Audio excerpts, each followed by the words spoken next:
Hey YouTube, this is the Scarlet Duelist here, bringing you content still that I am comfortable calling pretty good. I tried to do a video like this before and it uploaded in 240p, which looks a lot like a Super Nintendo game, so didn't really work out. So I'm going to try it again, try to make it a little more concise too, so it was actually 36 minutes long, so maybe that was just meant to happen so that I could shorten the video. Anyway, we will explain kind of a few things and then we will jump right into the profile and be done. First, I'm not going to make a ban list video just because I feel like we've all seen the ban list by now. You also don't need yet another random other person's perspective on the ban list. That is my dog drinking water. He decided to do that right now. He seems to make noise whenever I want to do a video, so we'll just wait for him to finish for just a moment. You just peed, Watson. This right here is why. You drink entire bowls of water at once. All right, so anyway, yeah, I don't think we need another person's perspective on the ban list. I think we also don't need any more reaction videos to the ban list. I could go on a whole rant about how I think reaction videos are kind of dumb because they're just you watching someone think something about something when you can just look at it yourself. But I won't go into a huge rant about that, even though I just kind of did. But that's the short version. But yeah, anyway, I'm not going to do that. I'm not going to make another ban list video. So yay, firewalls banned. We can all be happy now. Let's move on. So with my Lair build, I think it's just different than all of the other Lair builds. And I know everyone who gives a deck profile that they, believe they invented. They kind of say that. But the reason that I say that is because I've taken away the dependency of Lair of Darkness being your win condition. Now, it can definitely help you win games. I'm definitely not saying that you're upset to see Lair of Darkness. You definitely still try to get it. You essentially are running 7 copies of the field spell, but what's cool is this deck can still do well and make it hard for your opponent to play without having the Lair of Darkness field spell on the board. You can still do other plays, accomplish other things, and yeah, just have fun with the deck. With an interactive duel, which is what this deck I think is really good at doing. It's good at interacting with your opponent, and it's just fun and somewhat competitively viable. I took it to, I know I'm going to lose credibility with competitive players when I say this, but I took it to a locals and beat some of the players there that actually were playing some meta decks. Because a lot of people don't know how to respond to a rogue deck. They had to read a lot of my cards and they didn't understand what they did. So those of you that are more rogue players or even casual players, I believe you can still pick this deck up for like $30 minus some of the cards that I've thrown into it as extras. One advantage of playing a rogue deck or a more casual deck is a lot of competitive players and decks don't really have ways to respond to you because they're built to go against other current decks. So yeah, this one has quite a few advantages and I think you'll really like it. It's very different. I've not seen any other Lair deck built the way that I've built this. So if you're looking for a new way to play it, here you go. So first we start with the main boss monster, and I'm going to move him over here. Darkest Diabolos. He is really hard for your opponent to deal with sometimes because he is non-targetable and he cannot be kaiju'd. So that makes him really tough to deal with. He also has that nice effect of being able to tribute, maybe possibly your opponent's monster, to rip a card out of their hand. So they have to make a decision then when you do that to put it on the bottom or the top of their deck, so that either you're going to get a card that they don't want again, or they put a card that they, I guess they could still, it doesn't matter if they want it or not, but either way they're going to lose a card or have to just see it again. So they're not getting an additional card. They're not getting 6 cards instead of normally when they draw, they get the 6 cards because you're wanting to go first with this deck. I don't know why I dragged out that F for so long. We're 4 minutes in though, so I'm not going to start over. Hey, it's still pretty good, But you want to go first, so when you do that, you can disrupt your opponent by, I don't know why I moved that up. You can disrupt your opponent by ripping a card out of their hand, potentially with this, and then they only have 5, and they don't have that advantage of getting that 6th card. It took a long time for me to get that thought out. I would say I'm sorry, but I'm not. Next, we have Danger Thunderbird. This lets you potentially pitch a Diabolos or even a Destrudo or something else maybe that you don't even need to the graveyard to get a free level 8 special summoned. And yes, there's more. You get to draw a card from that.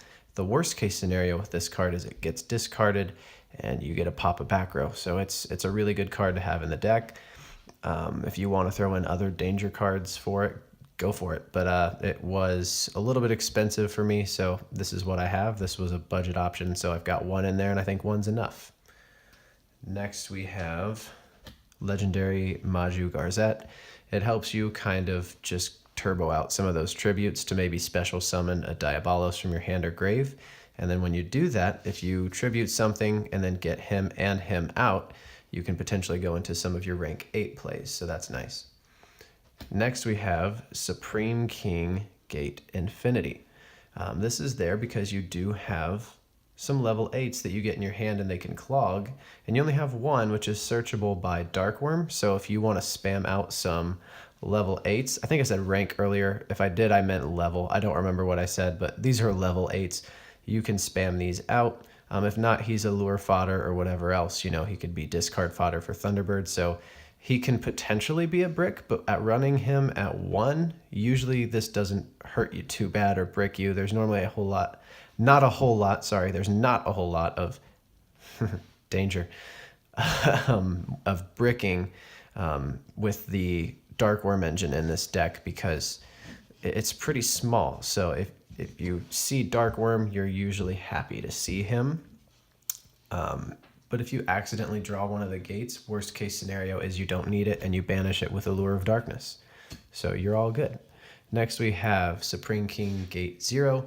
Same kind of principle as Gate Infinity. You also have a lot of cards that are in between levels 0 and 5. So you can spam those out and accomplish some tribute plays, or even go into, if you side him in, you could side in... what am I not able to think of right now? Abyss Dweller, or even another rank 4 that you enjoy playing. But yeah, then we've got 3 Darkworm so that we can see this with the most, I phrased it wrong again. English is hard. I can't seem to do it. You can have the maximum chances, there we go, the maximum probability of seeing Darkworm so that you can pull off that search, have pendulum zones. Goodness gracious, I forgot the letter M. Like, I just don't even remember thinking of the letter M, which means I totally forgot it existed. Help. You can search for your pendulum scales, set those, and then get your plays going. Then we have 3 Lilith for that potential search of the trap, and then it's possible to bring her back and keep disrupting your opponent with Lair of Darkness on board. What's cool about this deck, this build, is Lilith is your worst case scenario. Lilith and Lair on the board is your worst case scenario, and a lot of the builds that I've seen, that's their best case scenario. That's the way that they try to win. This deck does that really well, and it does other things too. So that's why it's better, in my opinion, than just trying to get a Lilith on the board and pass with a trap set. Next we have Destrudo, which is nice to get some of your level 7 synchros out. We have 2 Dawn Dragsters and a few other things we like to throw in for certain situations, and that can be really, really good for the deck, just to maybe protect or just extend some plays. We obviously have 3 Arima as well. If you want to use it as a terraforming, you can. And then if not, you can summon it, tribute either itself to draw a card or another card to search out Diabolos, or you can even search out Destrudo. So he is a really good card and does a lot of things depending on what you need. So very versatile. Then we've got 1 Armageddon Knight, thanks to the ban list of people. Thanks to all you people who abused this card, and now we cannot run it at 3, which I ended up taking it down to 2 anyway, so it's not as big of a deal. It didn't cripple this deck too much, because what you'll see next, once there's more room on the screen here, is we also run 1 Dark Grepher. Before the ban list, I did have 2 Armageddon Knight, which was definitely a lot more convenient to send maybe a Diabolos or a Destrudo to the grave as a combo piece, but it's not a huge deal for this deck to run one Greffer instead of the other Armageddon Knight, just because you do have dark monsters that sometimes are hand cloggers anyway, so you can discard what's clogging, send what you want to the graveyard, and then start going with your plays anyway, so not a huge deal. Dark Greffer still works. And then finally, for our last monster, we have a Cannon Soldier, not for those degenerate plays that just loop damage your opponent, but just because you can pull off some damage, and then when you finally tribute him off, you can bring back or send out from your hand a Diabolos, which is really tough for your opponent to deal with sometimes. It's not invincible, but it can be tough for them to deal with, like I said. So those are the monsters. Then we have, let's go with the spells. We've got a Foolish Burial, which is nice to send whatever you want to the grave to revive later. You're most likely going to send Diabolos or a Destrudo to the graveyard with that, but I mean, if you want to send something else, sometimes Darkworm is useful in the graveyard. If you've got nothing else, you can do that. Then we've got Soul Charge, which is just a nice mass recovery card. Like I said in my Red Eyes profile, this is a going first deck anyway, but going first or going second, I'm usually not mad to see Soul Charge. So run it if you can. Next, we've got a Monster Reborn as another recovery card. And that's really it for our recovery, because we have a lot of things that just recur on their own. And we have a trap form of recovery as well that we can search. So we're not going to run too many spells that recover cards. The last card I can fit on the screen, it looks like, is the Melody of Awakening Dragon. This, again, allows you to discard maybe something that you drew and didn't need to search out 2 Diaboloses to your hand. And that can be sometimes very useful, especially if you've got that Pendulum Scale set. You can bring them out in no time and just go off. So that's nice. Next, we have Monster Gate. This is really useful as a one-of. You don't really want to see it all the time just because you don't want to thin your deck out too much. But what you can do is either A, tribute one of your opponent's monsters if you've got Lair on the field, but if not, tribute one of your own. And if you have a Diabolos already somewhere, he's coming out, and then whatever you draw that's able to be normal summoned is going to be special summoned with him. So it's a really good play extender, and it's a really easy way to build a board really fast, depending on what you want to do. I don't know why I did one card and then just took it out of the way. There was plenty of room for others, but that's okay. Next, as something that is really fun that I think people have overlooked as an option, is Mask Change 2. You have a lot of Torment tokens that end up on the field, and you end up with a lot of cards in hand most of the time, because you're going to play grindy matches with this deck. You can OTK, but you usually don't. But you can stay in the game for a while. This deck is really good at recovering and bringing things back. So Mask Change 2 is really cool, even sometimes as an opener, because if you've Darkwormed and spammed out a few of your level 3s and 4s, you can potentially use Mask Change 2 to bring out a Dark Law, which is really, really good against a lot of decks. Maybe don't recommend it for, I think, if I'm not mistaken here, Thunder Dragons plus off of being banished. So I wouldn't recommend playing this if you're knowingly playing against a Thunder Dragon deck. If you make the play and then find out they're playing Thunder Dragons, whoops, you know, it happens. Don't do it again, but this can be really, really useful because Dark Law gets off that banish effect of a random card too whenever they search. You can only do it once per turn, but that's still a really good effect that can cause a disadvantage for your opponent. I don't know why I couldn't think, it was the word interruption. That was the word I was thinking of, but I couldn't find it somewhere. I don't know why. It's hard to English sometimes when you're doing these because you've got like 1,000 thoughts going through your head at once. I'm trying to make sure I say everything, and I'm trying to make sure it's at least still pretty good, you know. And I think we're right on that line of just the right amount of crappiness, but not too much, so it's not still pretty good. So hopefully you guys are satisfied, but not too satisfied, obviously. We don't want you having too high of expectations for these videos. Next, we've got Draw Power. That's Allure of Darkness. Again, if you've got some cards in your hand that are clogging it, there you go. Banish them, get some new cards. Then we've got Trade In, because again, you're going to see Diabolos either in your hand or graveyard. And if not, you're going to have the other 2 level 8s that are here. You're going to at least see 1 level 8. So if you get Trade In, there you go. And Diabolos, he's still live if you discard him for this. So it's really a win-win. A lot of people consider that a 2 for 2, but with Diabolos, it's technically not the case because he's probably going to be coming back. Next, we've got Terraforming, which might feel weird right now because I have not shown you the field spell, but you already know what's coming. 3 Layer of Darkness. This is nice if you don't already know. I assume if you're watching this video, you've probably got an idea of what this does, but this is the card that lets you tribute your opponent's monsters for those tribute effects rather than your own. And then it helps you get torment tokens out, which are either good link material, synchro material, just there to defend you, or even there as material to bring out Dark Law. So those are really, really useful. Finally, we have our traps. We've got one Dark Light. That's there as kind of a mass bottomless trap hole, but not because it doesn't banish them. But if you do have Dark Law on the field, then it does banish them. So if you've got Lair of Darkness and Dark Law and they start special summoning a lot, you can tribute one of their monsters to then destroy their monsters. And they're all going to get banished if you do that. So Dark Light can be really, really cool as a mass removal thing. You don't always need it. So again, if you have it in this deck, and you find out that you don't need it, side it out. And again, you can play with whatever traps you want to put in here. Just know that I only run 6 traps because you want to have enough targets for Lilith, but our main goal is not just Lilith and pass and just keep searching the crap out of our deck to just trap our opponent to death. We have the traps in here that we think are useful, and I say we, I mean me. I don't know why I'm saying we.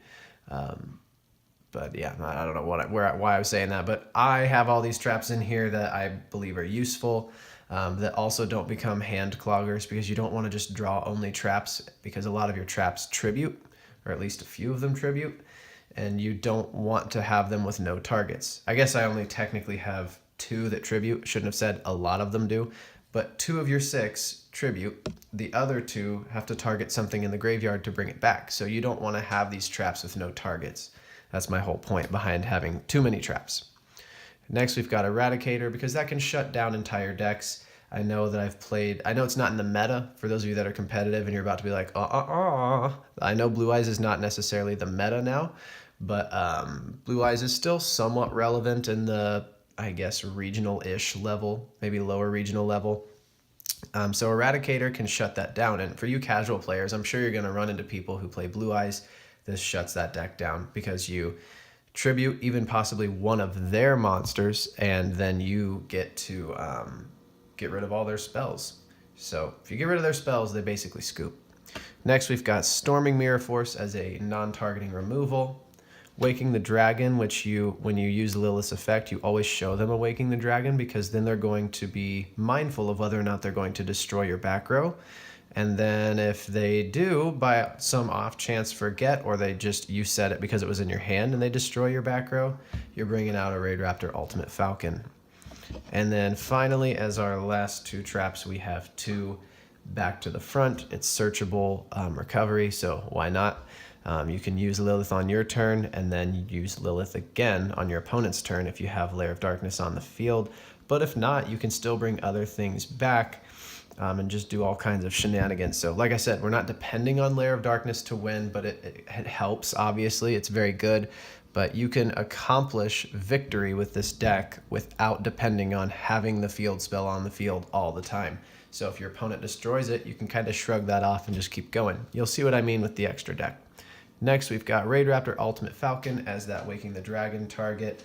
Galaxy Eyes Dark Matter Dragon, because we can easily make it, and then we can make our opponent banish a few of their cards. Now again, if they like banishing, don't do it, but if they don't, definitely make this, because it's easy for you to get that effect off. Then we've got Galaxy Eyes Tachyon. It's basically there as a stepping stone for this, but on occasion it can be useful because it negates all of the other effects on the field, monster-wise, during the battle phase, and I believe it gains attack. It's probably sad I don't actually know exactly what this card does, because I tend to use it as a stepping stone, but it's got a battle phase effect where I think it raises its own attack as well. Next, we've got Lancelot, which is nice as, whoops, sorry for that shake there, I bumped the table. It kind of is just a negate everything card. You want to be careful when you play it, because it has to negate the first thing that happens per turn. That includes your own effects. So usually you make this attack, destroy something of your opponent's with its secondary effect, and then you pass. I don't know if I said that out of order.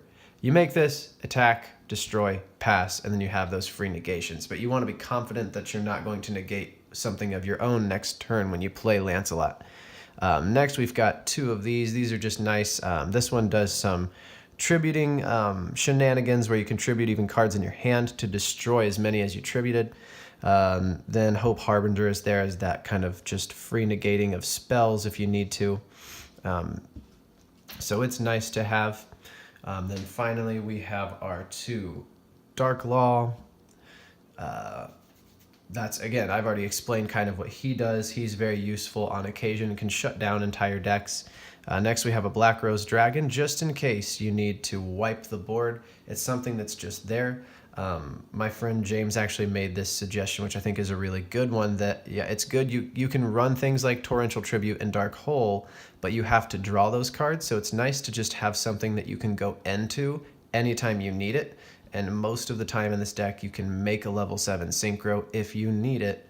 And so why not have a board wipe whenever you would want access to that in your extra deck? So shout out to you. Thanks, James, for that. By the way, guys, James and JD are 2 friends that I have that are also interested in making Yu-Gi-Oh! YouTube videos, so that they might end up appearing on this channel once in a while, depending on what they want to do. We don't really know. It's hard for us to schedule time to really do this together. That's why it's just been me, but we'll see what happens, you know? Next, we've got 2 FA Dawn Dragster. These are there as spell and trap negation. They're easily made, so that's always nice. He's probably what you'll make most. But if you didn't get any tribute plays off and you want to bring out a Diabolos, Dark Strike Fighter is there because he tributes a card to cause burn damage. So if you want to tribute your opponent's card that's a problem and cause burn damage, do that. Just know that it depends on levels. So that's the only downside. But if you don't want to tribute something your opponent has, what you can do is make this, tribute it off, burn your opponent, and then bring out a Diabolos from either your graveyard or hand. I know I've probably said the card name Diabolos 1,000 times, and it probably thinks that you probably... Let me rephrase that again because I can't seem to English once again. The Not Englishing Well Award goes to me. Still pretty good, I think. It's still like just shy of mediocre. We're doing great. But I forget what I was going to say. Oh, you guys probably think that I love the card Diabolos way too much. I do think it's really good. I hope it's not coming across like I think that card is like the best card in the game, because that's not what I think, but I definitely think that it's underrated by far. And it can potentially win you games because it's hard to deal with, but I'll just stop there. I think it's really good. I'll just stop. I'm totally reinforcing the point that I don't want to be made about what I'm thinking. All right, I'm just going to be done now. I'm going to be done with that. That thought's over. Next, we've got Decode Talker, Wee Witch's Apprentice, and a Link Spider. You have a lot of tokens, so you can potentially just get some free Link monsters out.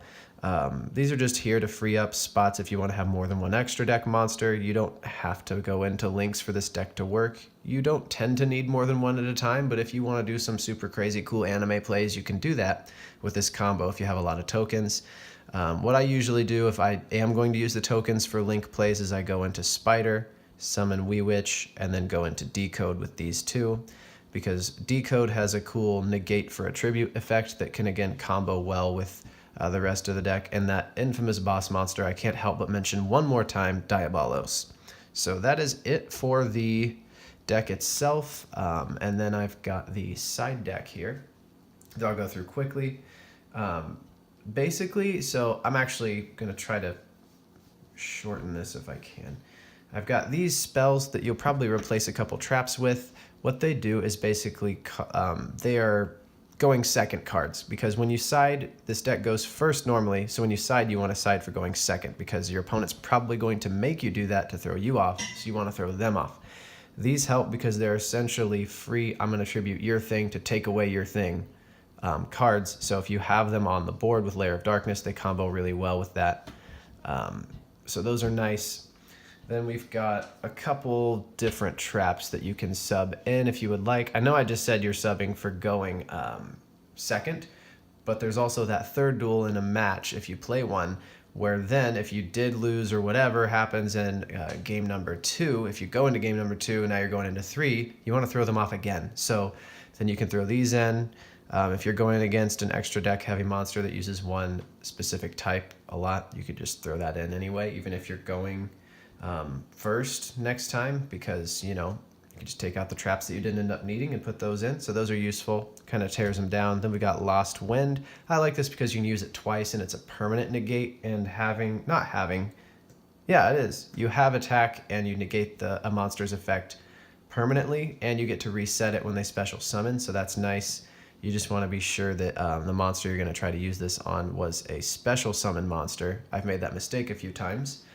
And then you want to also be sure that that monster can be targeted, because if not, you're going to activate this and have to target something on your side of the field, maybe by accident because you just misplayed. Then we've got Floodgate Trap Hole, which can really shut down an opponent if they special summon monsters at once. Maybe they pendulum summoned, or they did something else, maybe they soul charged. You can flip them all face down, and that's just basically it for them, because they can't use them for anything but a fusion summon. Then we've got our last trap is Grinning Grave. It's occasionally useful because if you tribute something with 3k attack, they have to send 6 cards to the grave, and those cards cannot activate their effects. And if you have Dark Law on the field, they just banished 6 cards. That's it for them. So you just gotta be careful when you play that. Then we've got actually something really neat in the side deck that I'm pretty proud of thinking of, actually. Some people might not think that this is good, but I think that it could really throw off your opponent if you threw in the Dino Engine, because you're not really disrupting the fact that you have dark monsters. You have Armageddon and Dark Grepher, and then you add in Soul Eating Raptor. You can make an Ultimate Conductor really easily in this deck. You've also got Foolish Burial, so there's a lot of potential that you can still do all your tributing shenanigans while on the side you bring out an Ultimate Conductor Tyranno, and that's going to really disrupt your opponent. They're not going to know what to do with that because they won't see that coming. So I think that could be really, really good. I think it has potential. I have play tested it and seen it be successful before. Next, you've got 3 Dino Wrestler Pankratops. Again, for going second, this is really good because you get a free summon and you get to tribute this to pop a card. And when you tribute your own card, out comes, here's the name again, name dropping it again, don't even care anymore, Diabolos. And then finally, as just a little thing that I think is good as something to side deck into your extra deck, we have Abyss Dweller, because this can shut down certain decks. Depending on what you're playing, if they're heavily dependent on the graveyard, you summon this and activate it, they're not doing anything for the rest of their turn, especially if they depended on the graveyard to do it. You just probably want to hope that no one uses this against you, just to be honest, because it kind of shuts you down if it gets used against you. So yeah, this is really, this sees a lot of potential. But again, you can play with whatever you want to throw into the side deck, or even if you don't want to throw this in here, Bagooska is a good option too, because if you can't do anything else, just make Bagooska and pass, and it's kind of like a soft lock for a little bit. But yeah, that's the deck. I hope you guys enjoyed it. If you do, give the video a like, maybe subscribe, all 2 of you that watch this. And if not, don't, and I'll see you maybe next time, or not, unless I don't know. I mean, you just do what you want to do, I guess. So anyway, see ya.